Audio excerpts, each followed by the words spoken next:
lot of talk about the experience of the offensive line, everybody back, and we assume that experience leads to better play. But your judgment, where's this group now compared to last year?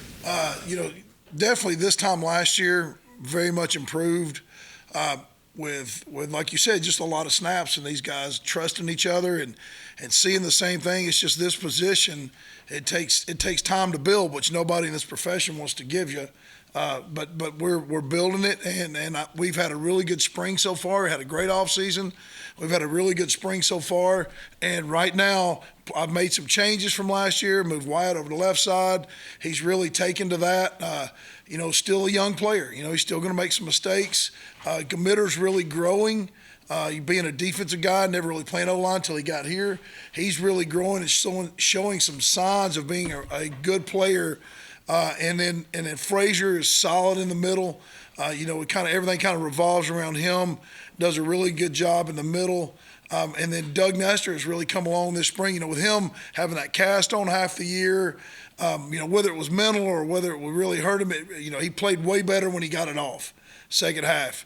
And Yates, second half of the season, played way better. So he was injured in the offseason. Was injured early in spring, so he hadn't really come along as much as I'd like for him to. But Hubbard has taken all those reps, and Hubbard has really come along at that right tackle spot. And we're developing some depth. We got some guys in the second group. We're playing really well, whether it's Hubbard or Yates. Jordan White is playing great. He's gotten a lot of reps with the one offense being the center, which, and that's the one position when you have to go from first to second, you put a guy in, that's the toughest one for everybody to adjust to. So he's got in there, had a lot of one reps today. I've been intentionally getting him reps for the ones. He can also play guard. And just had some guys. Malone has gotten considerably better. He's finally getting heavy enough to be able to play in there. Really exciting seeing these young guys come along and seeing them get better. Are we where we want to be? No, we're not where we want to be. So we got to continue to work to get better. If you're playing the game tomorrow, you have how many offensive linemen that you would feel comfortable playing? If I had to play tomorrow, I got 7. I got 7. I'd be comfortable with.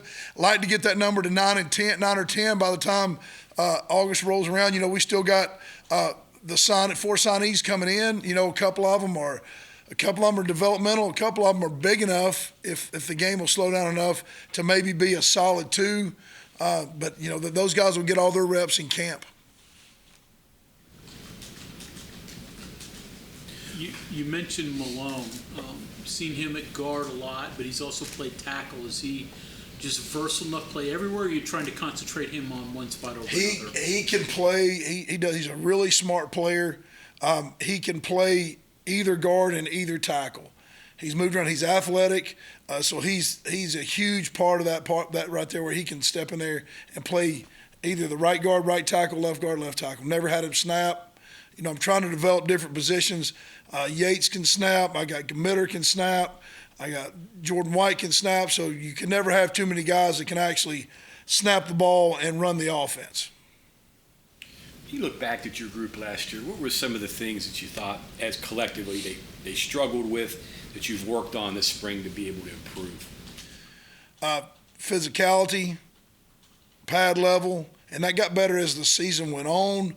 But early on, we weren't all together. We weren't all on the same page. We weren't our identification or our communication is something that's really improved, and that's just from guys getting snaps and playing together. But I think that's communication and just being more mature and being more stronger and more physical. Because it's still a fairly young group with multiple years to play. If I can hold on to them. Multiple years to play, and that's it's not often that you get a lot of 6-year guys and 5th-year guys all on the same team. But if we can hold this group together, we can get that in the next 2 years. But they're still fairly young players with multiple 2 and 3 years left to play. Neil has mentioned you've been able to run the ball against the teams you're supposed to. Is the next step now against those teams like Oklahoma State and Baylor that kind of struggled with last year, Oklahoma? Is that what you see? Well, you got to be able to run the ball against top 10 defenses, and that's what those guys were last year. Baylor and Oklahoma State both top 10 defenses, and we struggled mightily. And that's something that we've really put a lot of work in the offseason with our schemes and being able to threaten more than just in the middle, be able to threaten the ball outside some more with some outside zone. So we're working on that, and we're constantly working, every day during a walkthrough, we're working a defense we're going to see down the road. So we're going to see we got to get to where we want to be. We got to be able to run the ball against those people. We got to go for over 100, 150, and that's something that we're really working toward. You guys seem to say that Baylor was kind of the epiphany. Would you point to that, maybe that game where you kind of turned it around a little bit? We definitely did. We did not play well in that game at all. Did not play well at all. I made some changes as far as first team, second team, and then I just stuck with them. I just went with them, and that game was really, we had some tough talks after that game, and some guys bought in and really put their nose to the grindstone and started getting after me. Yeah, you're exactly right. After that game, and this group is more self-led, and that's what I like. They're player-led. They try to hold a standard every day and hold each other to a standard in the weight room, on the field. Not saying we always reach it, but when they don't, they realize it, and they talk to each other, and they say, hey, come on, let's pick it up. We can't be like that. So 3 more practices, plus including the spring game where you can hit. Then it's 3 months where they can't really put pads on. So over the summer, what kind of things can they improve on with their drills, their individual, their communication, whatever?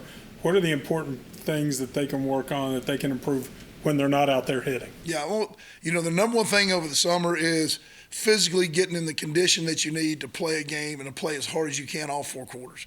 That's the number one thing with Mike. As far as us, we have a system where we work some type of football every day, where it's mostly footwork, like you said, but you can still strike some things as long as, the rules are set up. As long as I'm not out there, they can work some strikes with their hands. But, that's the biggest thing is they get together and they run their own practices, and that's where you get some team-led stuff. And it's really hard to get a lot of what you really want to do, but, you work footwork, you work hand placement, you work striking. Those are kind of things you try to work in the offseason during the summer. Do you have a guy or two in your history that really made huge jumps there that you felt like from one year to the next, the summer really defined him? Colton McKivitz, I thought, when I moved him from right to left, made some huge strides going from right tackle to left tackle, and then all of a sudden he's, you think about it, 1 year, he went to left tackle and he won, Big 12 O-Lineman of the Year, first team all. That's a pretty big deal because I don't think he made first all-conference as right tackle. Y'all might be able to tell me his junior year. I wasn't here, but I don't think he did. That's a huge jump for a kid over a spring and over a summer to go to that and get himself drafted. So, and like I've pointed to him a lot with this group because he had the work ethic and the mentality and just the nose to the grindstone type mentality that we want, and I've always pointed to him. That's why I want all of them to be like that. When you have one, it's great, but if you can get 5 like that, you got something special. I think this is the first year you've gone into this with either not a true freshman or an inexperienced guy that you're counting on.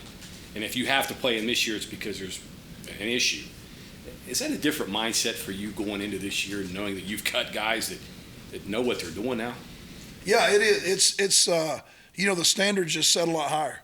With those young guys, you're like, hey, you're going to make some mistakes. Come on, let's go. But now it's like we don't need to we can't make those mistakes. We do a lot of situational football. And as you guys know, football games are won and lost on those third downs.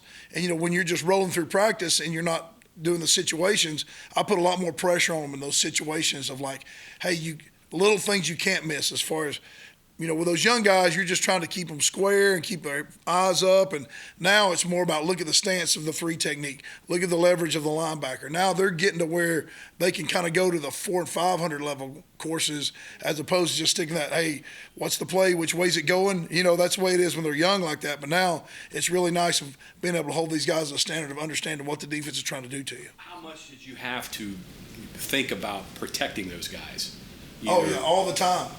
All the time. We would go into a game and saying, hey, look, we only need to run these plays in this direction. If you run it in this direction, we're putting all the pressure on this guy that we know is struggling. So, and that's been like that since I've been here.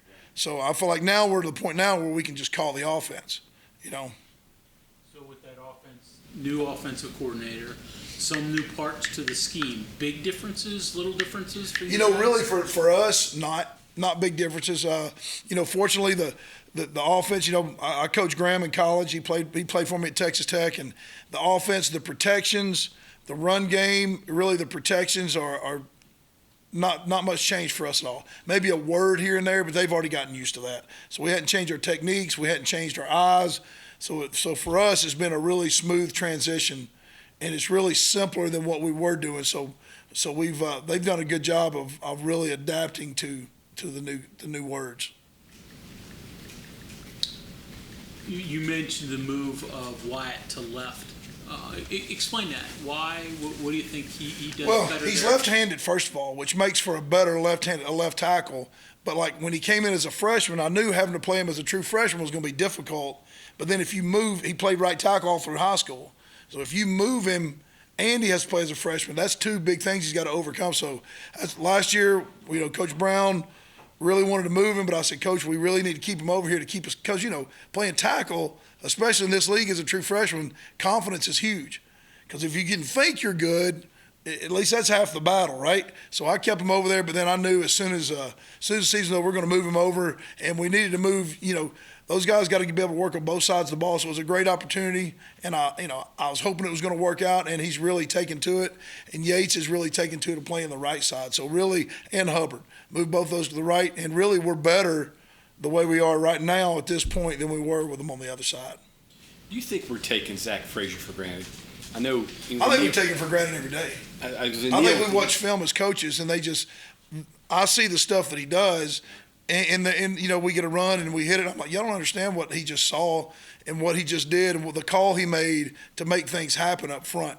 He does a phenomenal job at understanding the defense, what they're going to do, playing with great pad level, straining all the time, and he's so strong.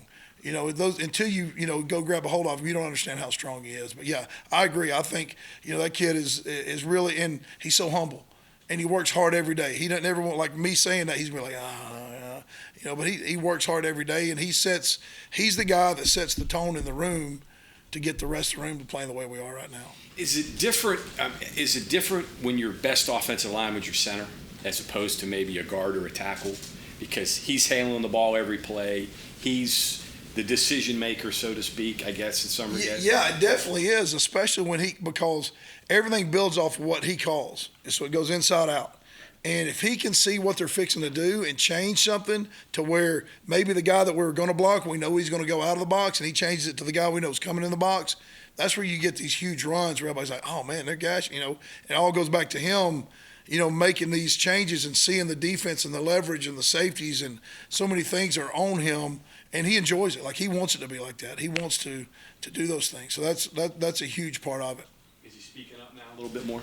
Yeah, he's definitely getting better at it. That's how it was a struggle early on, but yeah, he's just so well respected because of his work ethic from everybody, offense and defense, to how he does things. Matt, I think I saw this today. Was Yates playing left guard? I know it's not a big deal. Yes. Okay. Yeah.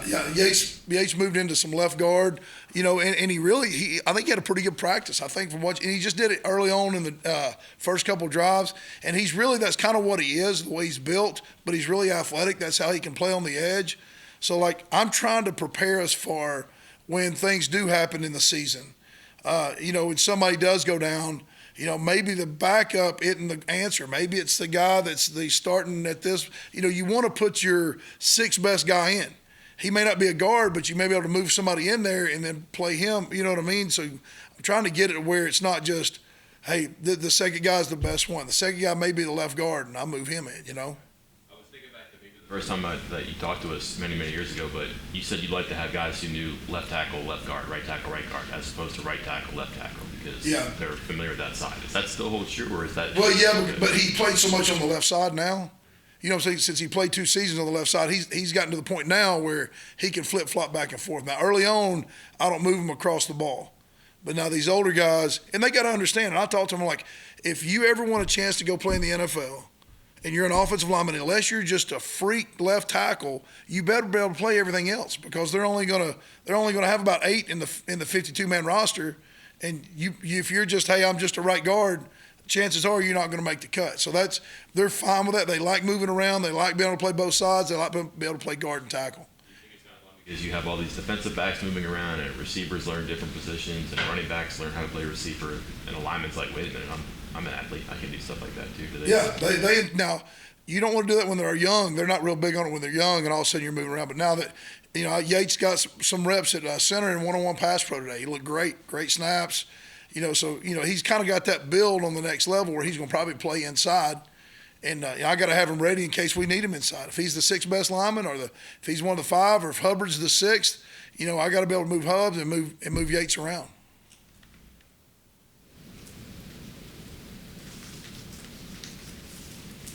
Okay, Coach, thank you. All right, guys, thank you.